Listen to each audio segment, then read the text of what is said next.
Bem-vindo a mais um módulo da disciplina de didática.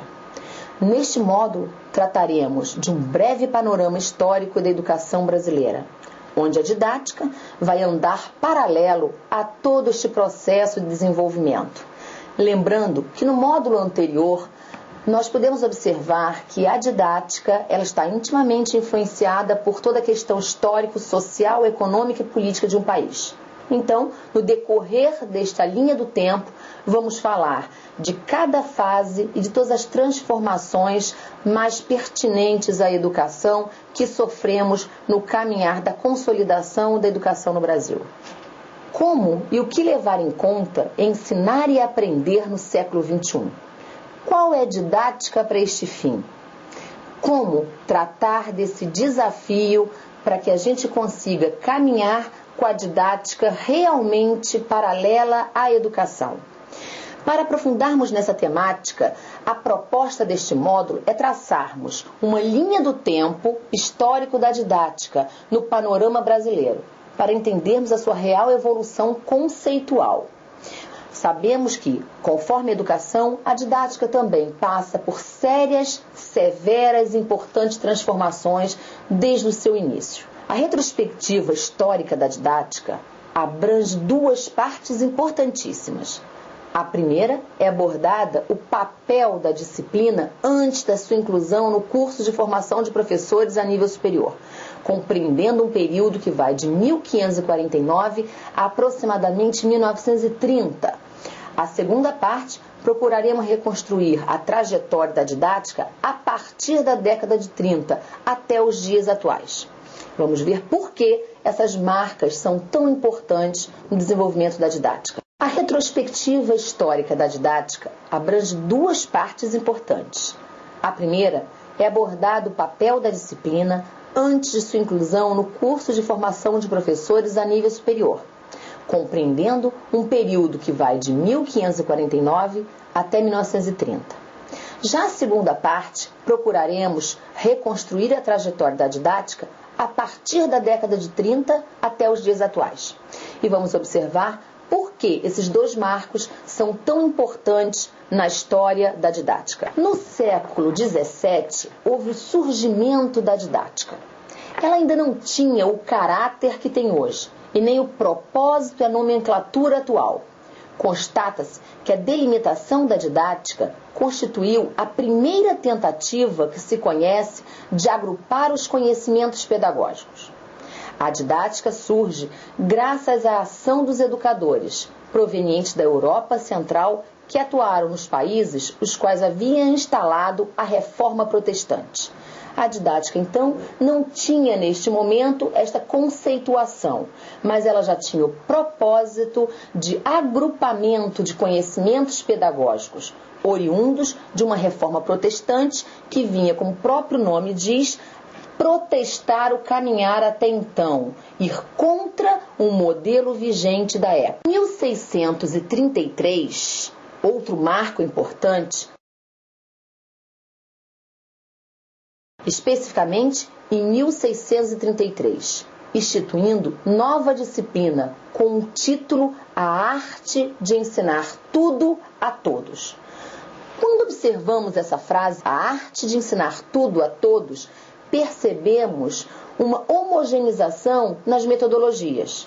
Eu ensino tudo a todos de uma mesma forma. Então, nós podemos observar que esse início da didática teve a forma como principal foco, sem considerar o que hoje se considera bastante, que são as peculiaridades individuais e regionais de cada grupo de estudantes. Em 1759, já no Brasil, os jesuítas foram os precursores da didática. Em 1759, os principais educadores que quase todo o período colonial atuando, basicamente de 1549 a 1759. Os jesuítas vieram também com a memorização e a forma, sobrepondo fundamentalmente a cultura católica dos brancos sobre a cultura indígena e obrigando a que todos os povos se submetessem àquela verdade absoluta, ignorando por completo as questões de experiências anteriores, de crenças, de vivências anteriores. A ação pedagógica dos jesuítas foi marcada pelas formas dogmáticas do pensamento. Eram totalmente contra o pensamento crítico. Eles privilegiavam o exercício da memória e o desenvolvimento do raciocínio. Dedicavam atenção ao preparo fundamentalmente dos padres mestres, dando ênfase à formação do caráter e à sua formação psicológica para o conhecimento de si, sempre voltado para o professor. Nessa época também, podemos observar que a Igreja detinha todo o poder e, paralelo a esse poder, tinha também o poder do conhecimento.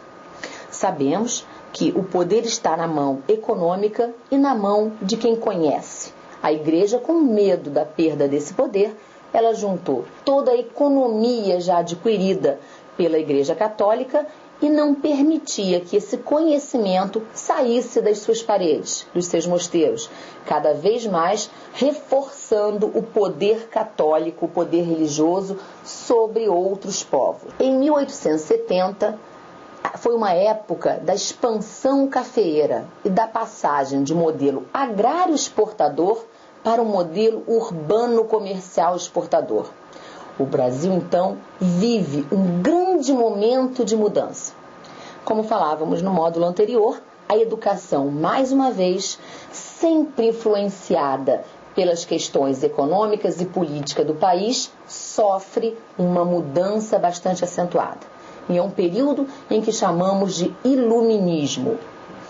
No campo educacional, suprime-se o ensino religioso das escolas públicas, até então fortalecido pelos padres e pelo ensino religioso católico, passando o Estado a assumir a laicidade.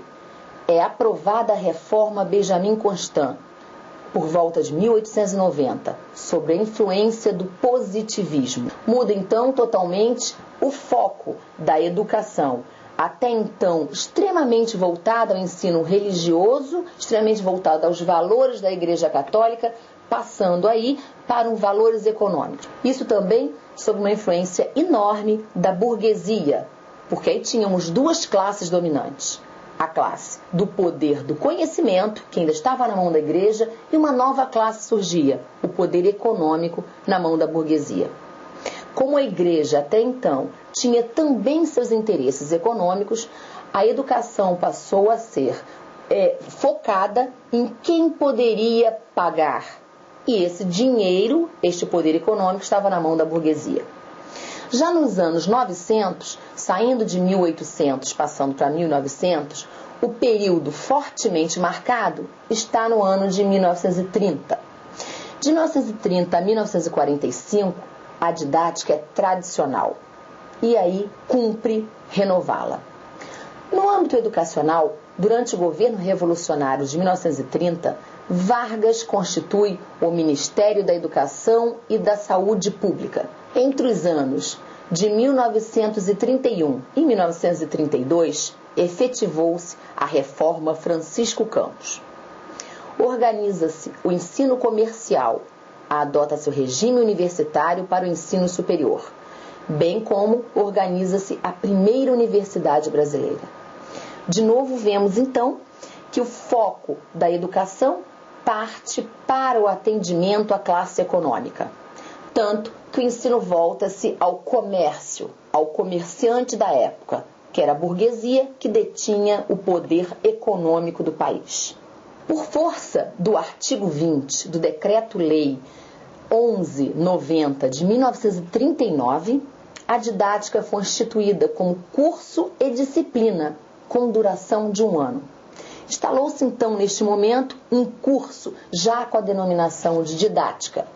Ele, além de curso, se tornou uma disciplina que comporia então os currículos dos cursos de formação docente, voltado aos professores, já começando a ter o foco de um instrumento auxiliar nessa metodologia deste processo ensino-aprendizagem. Ainda na década de 30, a sociedade brasileira sofre profundas transformações.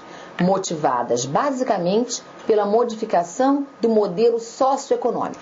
A crise mundial da economia capitalista provoca no Brasil a crise cafeeira, até então maior fonte de economia do Brasil. Instala-se um modelo socioeconômico à substituição das importações.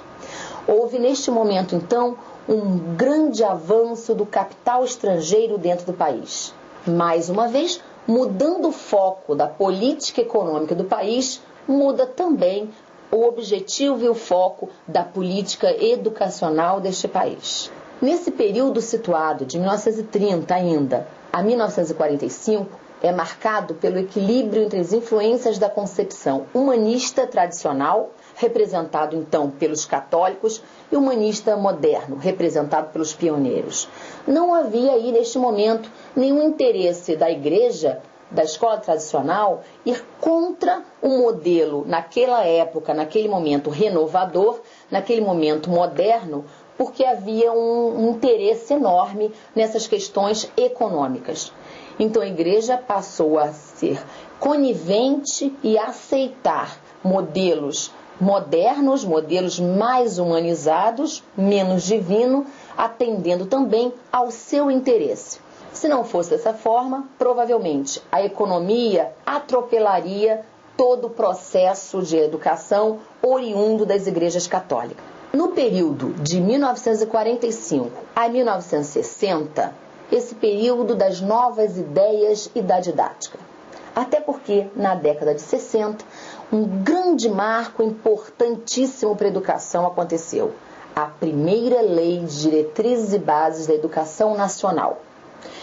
Essa lei, conhecida como a Lei 4.024, tinha o objetivo de formalizar todo o processo educativo do país, principalmente definindo sistemas de educação de modo que fosse atendido o país como todo, do norte ao sul, leste a oeste, dando o foco de uma educação nacional, não tendo mais, neste momento, a autonomia das instituições, e sim um panorama nacional e organizações fundamentais capazes de manter uma unidade ou uma relativa unidade dentro de toda a proposta educacional do país. Esta fase corresponde à aceleração e à diversificação do processo de substituição de importações e à penetração do capital estrangeiro.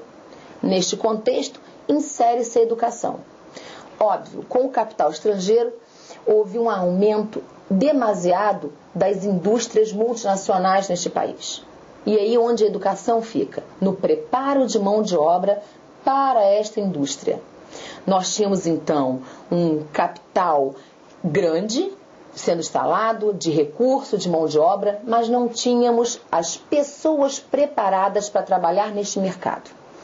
Cumpre então as escolas a adaptação necessária para que consigamos formar pessoas capazes de atender esse mercado emergente. Mais uma vez, eu volto a falar da relação íntima entre o processo econômico e as mudanças na educação deste país.